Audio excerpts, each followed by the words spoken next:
Dak li kien il-Ministru tal-Air Malta Silvio Xkembri insista ma' Net News li l-problemi li hemm fl-Air Malta huma minħabba l-pandemija. Xkembri wieġeb dan il-mod meta saqsejnieh xi wieġeb għal stqarrija li għamel il-Ministru tal-Finanzi Clyde Caruana meta żvela li l-linja nazzjonali tal-ajru qed titlef 170,000 euro kuljum.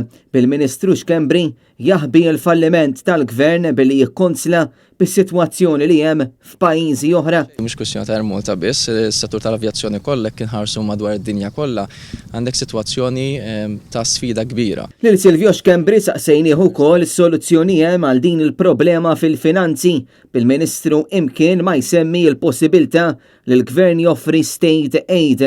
U wara tkeċċija tal-piloti il-Ministru fl-ebda ħin ma kkommetta ruħu li dawn jerġgħu jiddaħħlu mal-Air Malta, anzi insista li tkeċċijiet kienu parti mis-soluzzjoni. Mhux kwestjoni ta' soluzzjoni tkeċċija tal-piloti.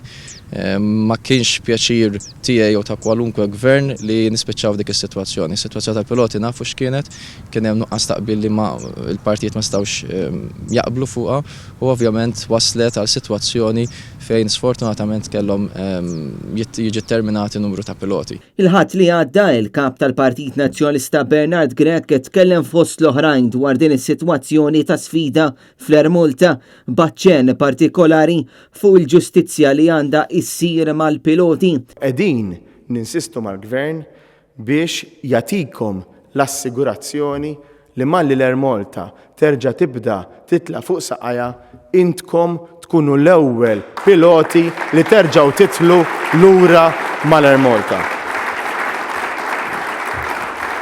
Bernard Grech qal li s-sitwazzjoni tal-Air Malta hija kruċjali kemm għal mijiet ta' ħaddiema li jaħdmu ma' din il-kumpanija iżda wkoll għal eluf ta' ħaddiema li l-għajxin tagħhom jiddependi b'mod dirett jew indirett mit-turiżmu.